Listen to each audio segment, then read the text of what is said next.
As my colleague have said, our members who are working with the national government facilities are on strike for the last 2 weeks. We are here to demonstrate our concern that indeed the concerned parties, that is the CS and the PS and all the operators in the ministry, have not been able to act promptly as they promised, because I know that when this strike started, they called us on the table and they promised that within 3 days they were to issue letters of promotion. This has not happened to date, and indeed we are wondering what is the intention of the ministry. When people continue wondering how the counties are managing healthcare workers, it is quite obvious that several ministers, that is CS in this ministry, have been coming and going away, promising heaven that has never been delivered, and indeed confirming that we have politicians running and managing the health sector. When politician promises, they never deliver. When Mutahi Kagwe came in the ministry, promised that he was to ensure that all the glaring issues was to be addressed within his 100 days. And indeed, he involved in the leadership of the unions and the professional association. But he promised things that he has not been able to do. It is quite unfortunate that since he's coming to the office, everything that he has promised Kenyans has actually not come to effect. He started promising that during this COVID-19, they were able to do 30,000 tests. We're still doing less than 10,000. He promised that all the healthcare workers across the country was to get designated facility. Once they are infected with COVID, they were able to get services without actually going into their own pocket. It is unfortunate that that has not come to pass. And indeed, it is just this week that Mutahi Kagwe has said that the healthcare workers and the poor Kenyan are on their own once they have been infected by the COVID-19. And this is not even addressing the issue, is actually telling Kenyans that you Kenyans, you are on their own, when even we promise that there will be free healthcare services. It is just story and narration, no action to it. And we get worried. And that is why we are cautious. Even when we come to the BBI and the proponent of BBI, we are saying, if you do not streamline the issues of health that it touches on the poor Kenyan and the healthcare workers, we will not be able to board. And we are saying this and calling the poor Kenyan who always visit our public facility. They only get consultation. There is no drugs. There is no functioning laboratory. ICUs are just shells that are not functioning. We are calling on Kenyans to act. This is the only thing you can ever benefit. You can never get money directly allocated to you.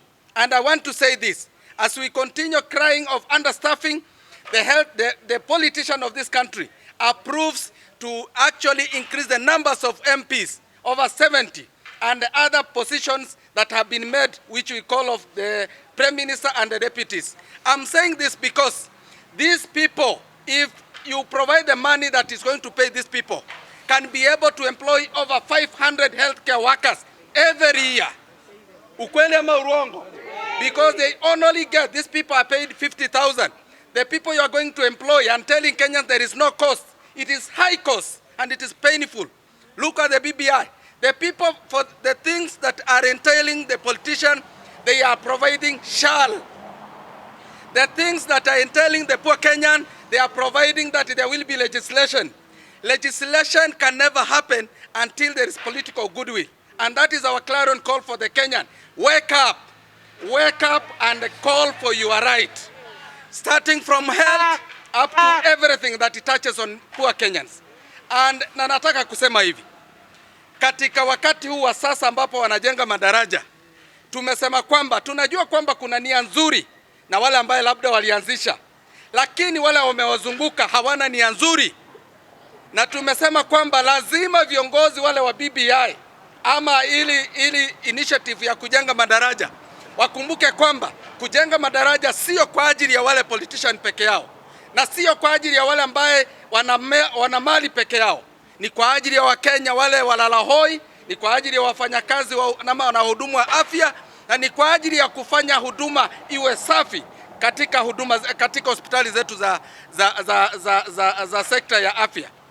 Na nimesema hivi, sisi tunawaita na kuanzia leo hii tutachukua hatua ambayo itasimamia ile msimamo tulio nao, kwamba mchakato huu ni mchakato mzuri, lakini utakuwa mzuri zaidi iwapo wataweza kuidhinisha na kuweka katika ile amendment kwamba katiba iweze kukubali ile tume ya kushughulikia wahudumu wa afya.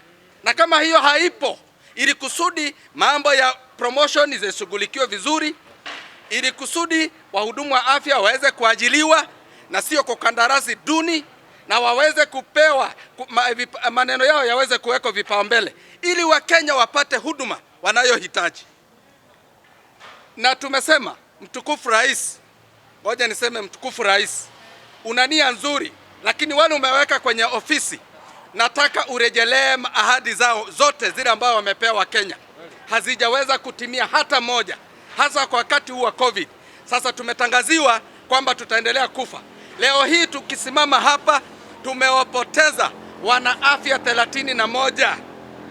Kufika leo asubuhi tumepoteza wanaafya, wahudumu wa afya 31, na wale ambao wanakufa ni wale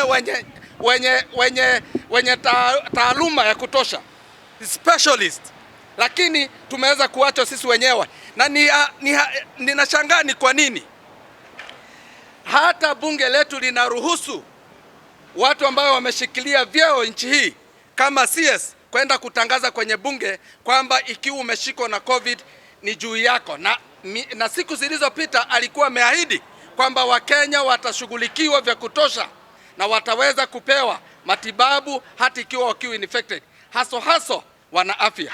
Kwa hivyo tuna ghadhabu kubwa na tunasema kwamba Muthahi Kagwe lazima ajichunguze ama ajisuru ili tuweze kupata mtu ambaye atashughulikia mahitaji ya wananchi wetu. Tumesema namna gani?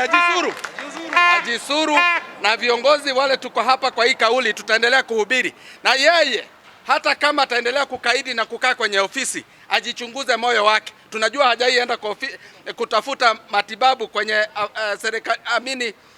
hospitali zetu za serikali ile ya umma. Tunamwambia aweze kujichunguza na ajiulize ana utu gani kwa ajili ya wanaafya na Wakenya walala hoi. Asanteni.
So we are saying this. Yes.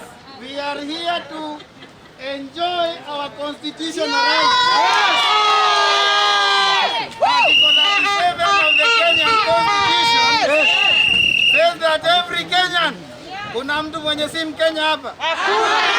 every Kenyan has a right to peaceably unarmed to assemble. We have assembled here to peacefully demonstrate and present petitions to public offices.